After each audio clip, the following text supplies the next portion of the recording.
everyone, Random Rainy here. This is Yarn Talk episode 62.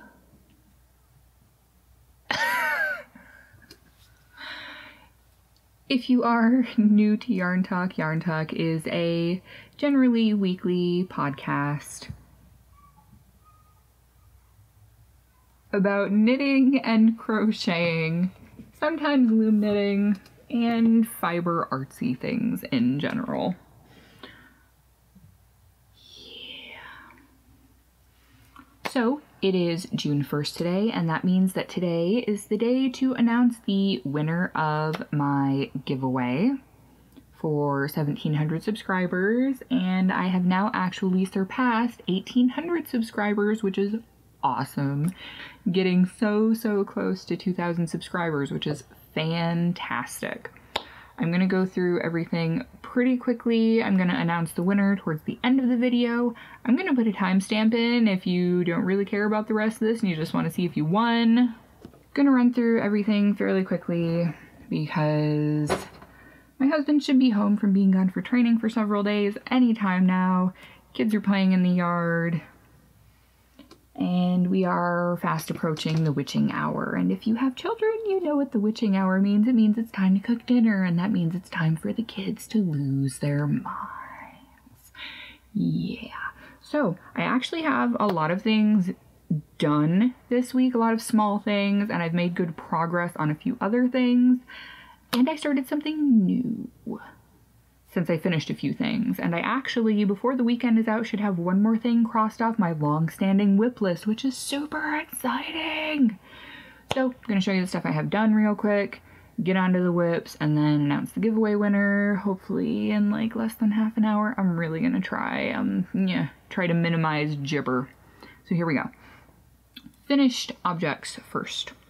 So I showed you this square last time, and for whatever reason I could not find the chart for this again.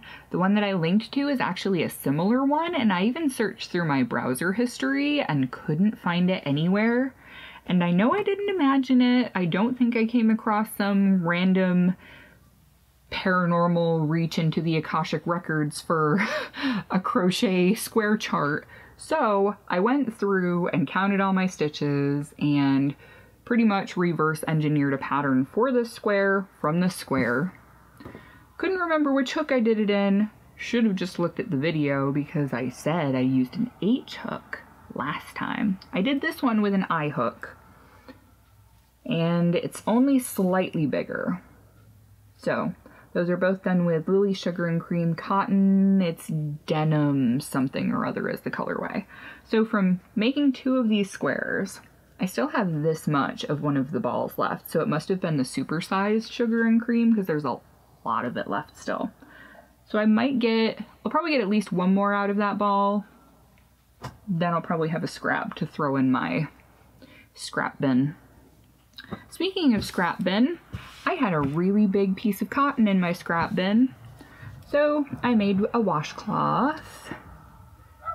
This is some sort of candy corn resembling colorway, and it has really cool zigzag pooling going on. It's another Lily Sugar and Cream, and this is actually the pattern for the washcloth that I did a tutorial for a million years ago, and it works very well. Holds its shape. It's pretty scrubby texture-wise. It's good for washcloth for in the bathroom or dishcloth for in the sink, depending upon your preference.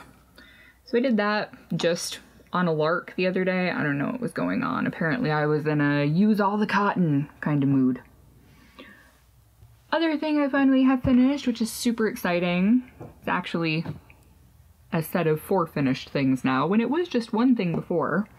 So this is the dish towel that I initially made my oops with for my friend. And I made a second one with the same oops. Yay! And this yarn is Premier Home Cotton Tangerine Splash. And as you can see, it actually kind of stripes, even though the yarn overall is kind of mottled. Which is pretty cool. So I got the 2 towels done. And I made 2 of the hangers that you can just slip a regular dish towel through with what was left, and still had a little bit of each ball left over. So I'm going to be making some ugly scrap washcloths. Well, don't want to necessarily say ugly, but I don't have a lot of coordinating cotton scraps, so they're gonna be very unique, shall we say. When I have all of that ready for my friend, I still need to let her know I have them done. I haven't really been on social media much. I haven't been watching people on YouTube very much. And I'll get to that later when I show you the new thing that I started. Last thing I have done is a pair of just fingerless arm warmers. They are rainbow. I'm going to be putting them in my shop primarily because June is Pride Month. If you didn't know, if the concept of Pride Month offends you, oops, too bad, I guess.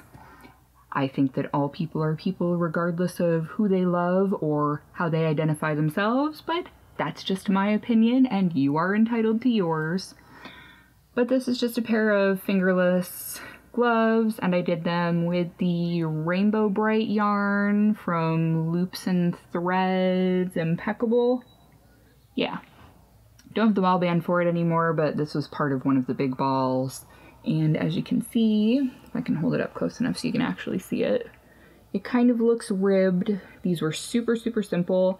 I actually want to do a tutorial for these because there's a few different ways that I do them, and I'd like to just show how I do it because it's really, really stupid easy and it looks really nice when it has the little bit of the ribbing to it.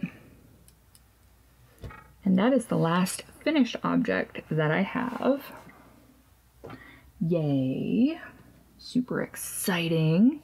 I'm probably going to be making some more of those and be using up the rest of the rainbow and rainbow striped yarn I have to get some stuff up in my shop just because.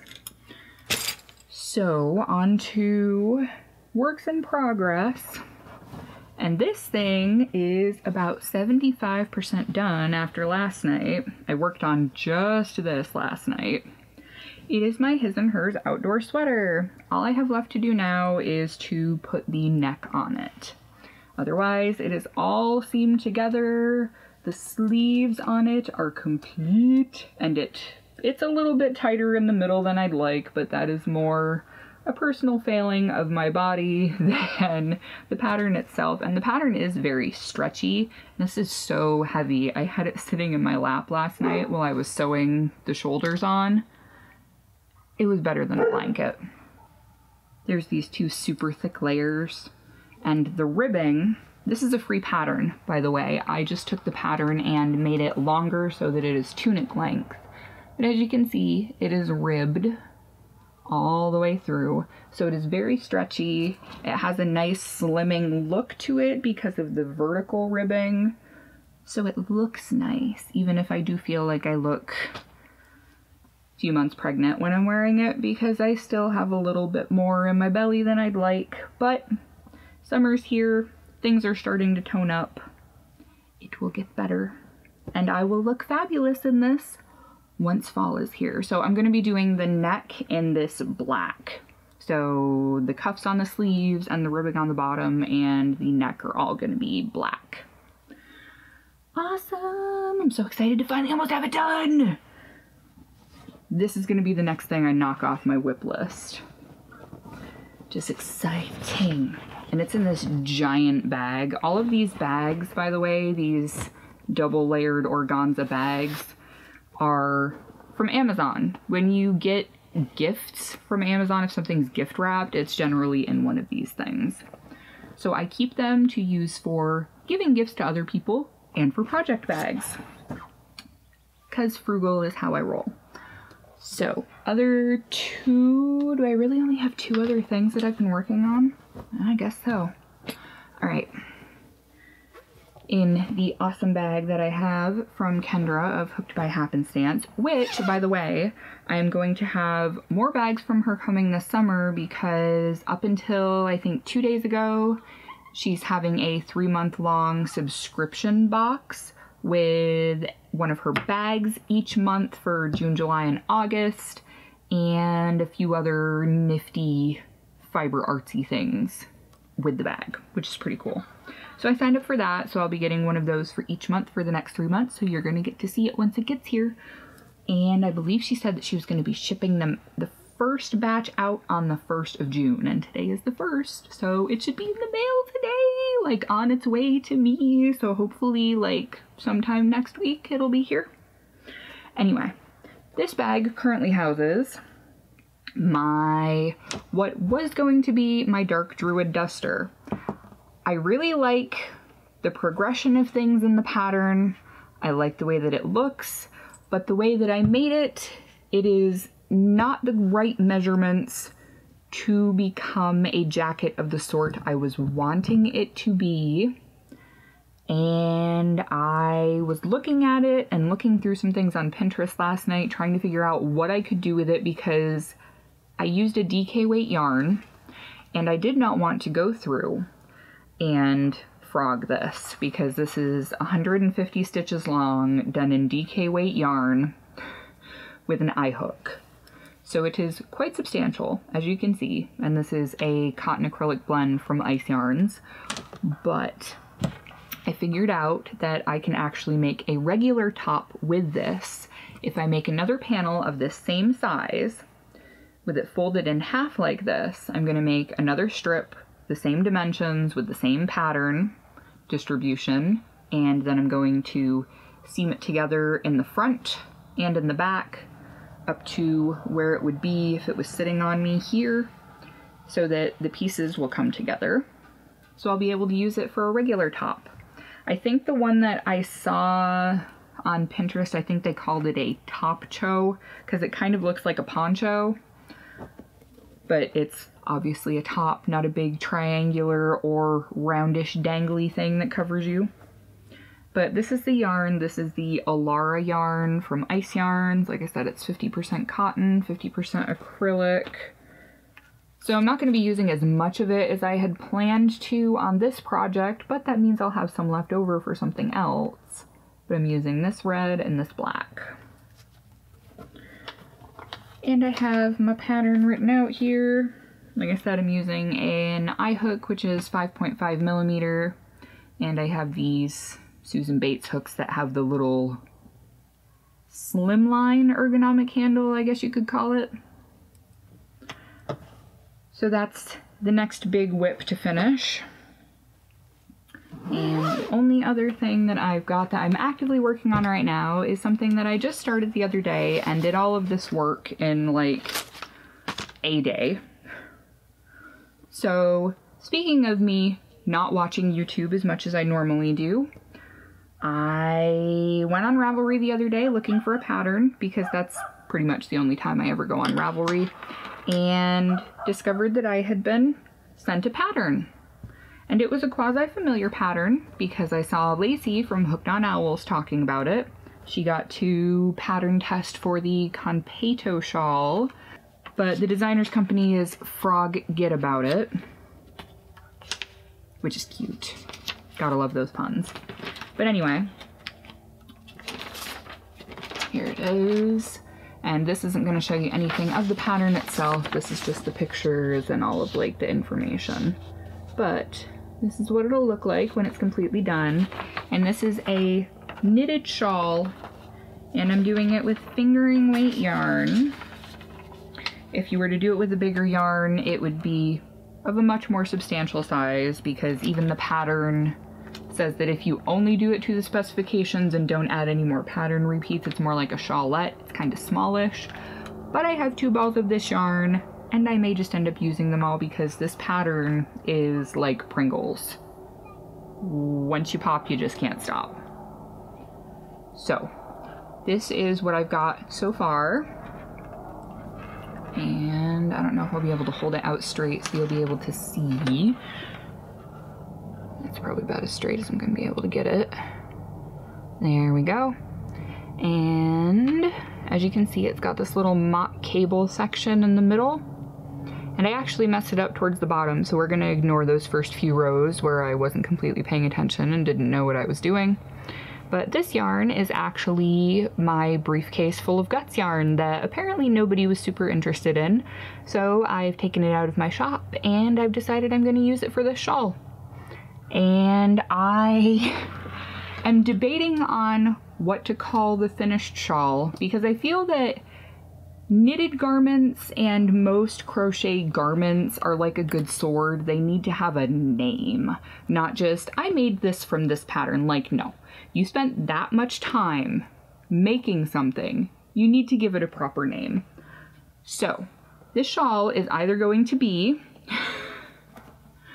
well, I take that back. There are 3 names I'm debating between for it. And they are briefcase full of conpeto, conpeto full of guts, or guts full of conpeto. Yeah, because that's me. That's just the type of person that I am. So there is that, and I'm working on that, and I wanted to say thank you, Lacey, for the opportunity for the shawl, and I didn't even know that I had received the pattern until I got on Ravelry and saw that it was there, and then I'm like, crap, I know Lacey was talking about that, so I went back and looked at her channel specifically for a video about it, and I'm like, oh, she did name me. I feel like a putz, because that's been there for like 2 weeks, and I had no clue. I just never get on Ravelry unless I'm pattern hunting. I don't really do it.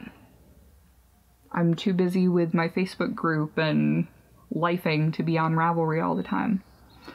But thank you, Lacey. It's awesome. I really, really do enjoy the pattern, and I can't wait to have it done. Because I don't normally do pink, but you know what? I really like the way the stripes are working up in that. And I like that it has the little red speckles, so it's like conpeto anyway, which is pretty awesome. So, down to the big important thing that most of you probably care the most about right now, and that is the winner of my giveaway. So the giveaway is this awesome project bag with all of the tools and such in it that I showed in the giveaway video. Tools, some yarn, water bottle, owl socks, just because. And I have run up the random comment picker on my computer, which goes through each unique comment, not by the same screen name, on a YouTube video, and just randomly grabs one for you. And the one that I got was for Alicia Glidewell. And if you remember, the question that I asked all of you to answer was what your favorite song was. And her comment was, hello, saw the jellyfish on Facebook, considering making it myself. My favorite song would have to be Tennessee Whiskey by Chris Stapleton. So I know Alicia is in the Facebook group. I will get in touch with you through there so that I can get this sent to you as soon as possible. So that is it. Congratulations, Alicia, and thank you for always watching and commenting, because I do see your face a lot. And like I said, I will get in touch with you, and I hope everybody else is ready for the weekend. I know that I am, and I am super ready for my husband to be home so that I can get a breather from my monsters who've had nothing but mommy time for the last 3 days. And the weather's been crappy to boot. But the sun's coming out, so now is a good time to say thank you so much, everybody, for watching. And I will catch you all in the next video. I actually have a few Flash Your Stashes filmed. I also, from this morning, filmed a tutorial on how to make a sugar scrub with roses from my garden. So if you're interested in any of those things, they will be coming sometime in the next week or 2. All depends on when I get time to sit down and edit. Seems like every time I take the time to film, I then do not have the time to sit at the computer afterwards to get anything edited. So I have all of these things like sitting in the queue, and it's making me kind of twitchy, because I'm like, ugh. I should be happy that I have things, you know, planned for down the pipeline and they're already set to go. All I have to do is sit and edit. I don't know. Yeah, just, it's a thing. I like to get it all done as soon as I'm done filming and send it out to you guys. But anyway, hope you all have an awesome weekend. Hope you all had a good week. And if you're one of those people who works on the weekend, I hope that anyone you come across is kind to you because you are likely a food or retail service worker, and I know all about being in those pits. So thank you again so much everybody for watching, and I will catch you all in the next video. Bye!